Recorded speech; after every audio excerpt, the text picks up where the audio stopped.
Hey, what's up everyone? My name is Kikus and welcome to my 100x100 chapter 344 review. This chapter was another great chapter. We got a lot of information about some really cool things.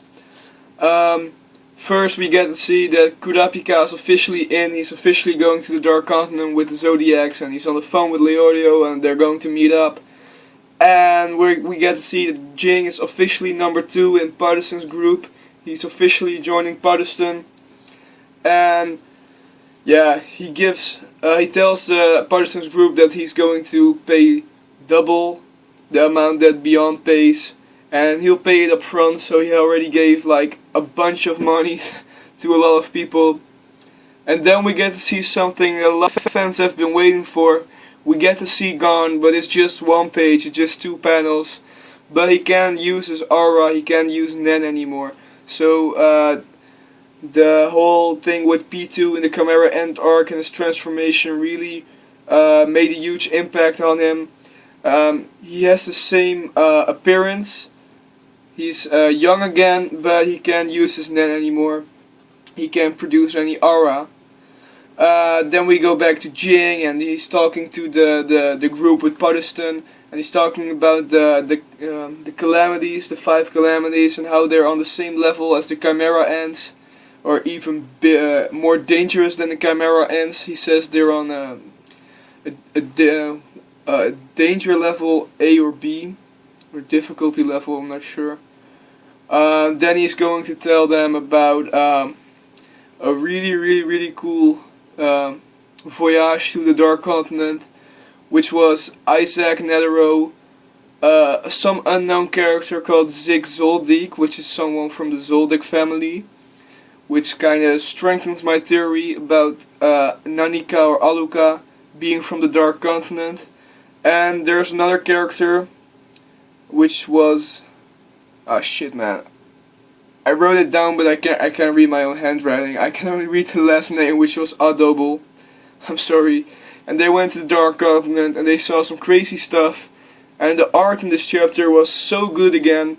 Like, the whole monsters in the Dark Continent was so epic. And Jing tells some reasons why they want to go to the Dark Continent. And there are these orbs which generate electricity, and they generate about 20,000 kilowatt hours when you hold them under the water. And that's a lot of electricity. And there are these herbs which are said to cure anything, and that's some of the reasons they want to go to the Dark Continent and get some stuff from there.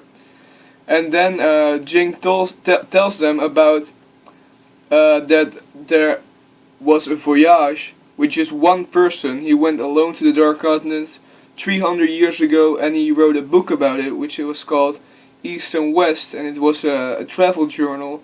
It was like 2 parts. There was a west part and an east part, but they only have the east part. The west part was never found. They never got the east part, and Jing thinks that's because it's still in writing. The person who is writing that is still writing the east part, and he has to be over 300 years old. So then Jing tells us the name of the person who is writing this book, and the author's name is Don Freaks, which is probably a relative of GON and Jing, Don Freaks. So they're probably gonna meet up in the Dark Continent. That's what I think. It's not been said officially, of course, but I think they're going to meet this Don Freaks character in the Dark Continent. And yeah, it was a great chapter again. Some things that strengthen my theory about Aluka and Nanika coming from the Dark Continent. We get to see GON again, which was pretty cool. We got to see Leorio and Kurapika talking. And there was this kind of funny thing about Kurapika not wanting to give his email to Leorio, and Leorio kind of getting mad about that, like, we've been friends for so long, why don't you give me your email? And yeah, that was my review of 100x100 chapter 344. Really good, awesome art, really good chapter. Yeah, what did you think about this chapter? Leave a comment down below, and I'll see you next week.